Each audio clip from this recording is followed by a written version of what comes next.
وفات سے کچھ عرصے قبل قائد اعظم نے اسٹیٹ بینک آف پاکستان کا افتتاح کیا۔ یہ آخری سرکاری تقریب تھی جس میں قائد اعظم اپنی علالت کے باوجود شریک ہوئے۔ وہ مقررہ وقت پر تقریب میں تشریف لائے۔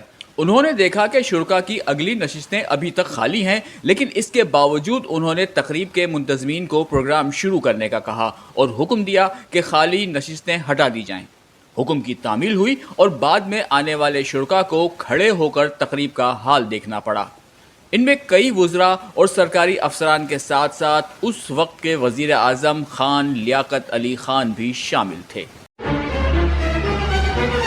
1920 میں جب قائد اعظم محمد علی جناح کی شادی ہوئی تو انہوں نے اپنے غسل خانے کی تعمیر میں اس وقت کے 50,000 روپے خرچ کیے، مگر یہی جب گورنر جنرل کے عہدے پر فائز ہوئے تو 1.5 روپے کا موزہ خریدنے سے یہ کہہ کر انکار کر دیا کہ غریب ملک کے گورنر کو اتنی مہنگی چیز نہیں پہننی چاہیے۔ ایک مرتبہ برطانیہ کے سفیر نے آپ سے کہا کہ برطانیہ کے بادشاہ کا بھائی آ رہا ہے، آپ انہیں ایئرپورٹ لینے جائیں۔ قائد اعظم نے یہ شرط رکھی کہ میں تب ایئرپورٹ جاؤں گا اگر میرے بھائی کی برطانیہ آمد پر وہاں کا بادشاہ اسے لینے آئے۔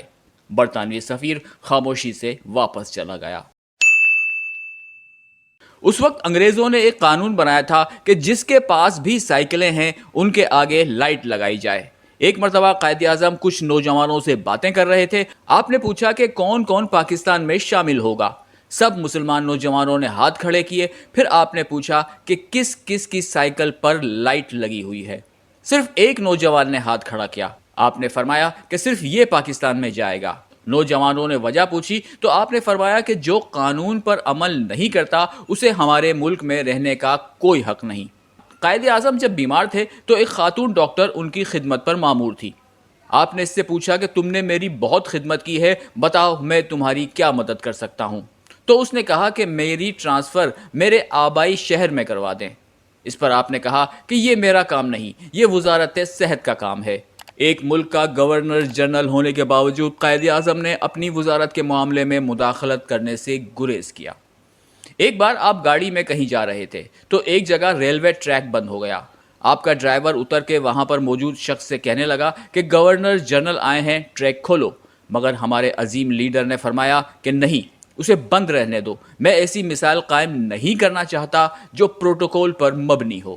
حضرت پیر سید جماعت علی شاہ اپنے دور کے بہت نیک سیرت اللہ کے بندوں میں شمار ہوتے تھے۔ انہوں نے ایک مرتبہ فرمایا کہ محمد علی جناح اللہ کا ولی ہے۔ اس پر لوگوں نے کہا کہ آپ اس شخص کی بات کر رہے ہیں جو دیکھنے میں انگریز نظر آتا ہے، یعنی انگریزوں والا لباس پہنتا ہے، اور اس نے داڑھی بھی نہیں رکھی ہوئی۔ تو امیر ملت پیر سید جماعت علی شاہ نے فرمایا کہ تم اس کو نہیں جانتے، وہ ہمارا کام کر رہا ہے۔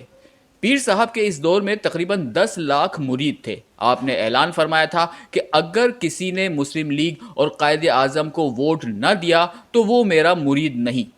شاعر مشرق علامہ اقبال کا ایک قول ہے جو انہوں نے قائد اعظم کے لیے فرمایا، کہا محمد علی جناح کو نہ تو خریدا جا سکتا ہے اور نہ ہی یہ شخص خیانت کر سکتا ہے۔ ایک مرتبہ سرکاری استعمال کے لیے 37 روپے کا فرنیچر لایا گیا۔ قائد اعظم نے لسٹ دیکھی تو 7 روپے کی کرسیاں اضافی تھیں۔ آپ نے پوچھا یہ کس لیے ہیں؟ تو کہا گیا کہ آپ کی بہن فاطمہ جناح کے لیے۔ آپ نے وہ کاٹ کر فرمایا کہ اس کے پیسے فاطمہ جناح سے لو۔ کابینہ کی جتنی میٹنگز ہوتی تھیں، قائد اعظم محمد علی جناح نے منع فرمایا تھا کہ ان میٹنگز میں کچھ بھی کھانے کے لیے نہ دیا جائے۔ 1933 سے لے کر 1946 تک قائد اعظم محمد علی جناح نے ایک اندازے کے مطابق 17 قراردادیں پیش کی جن میں فلسطین کے حق خود ارادیت کی بات کی گئی۔ یہ وہ دور تھا جب پاکستان بھی وجود میں نہیں آیا تھا، مگر اس کے باوجود قائد اعظم کے دل میں امت مسلمہ کے لیے جذبہ کوٹ کوٹ کر بھرا ہوا تھا۔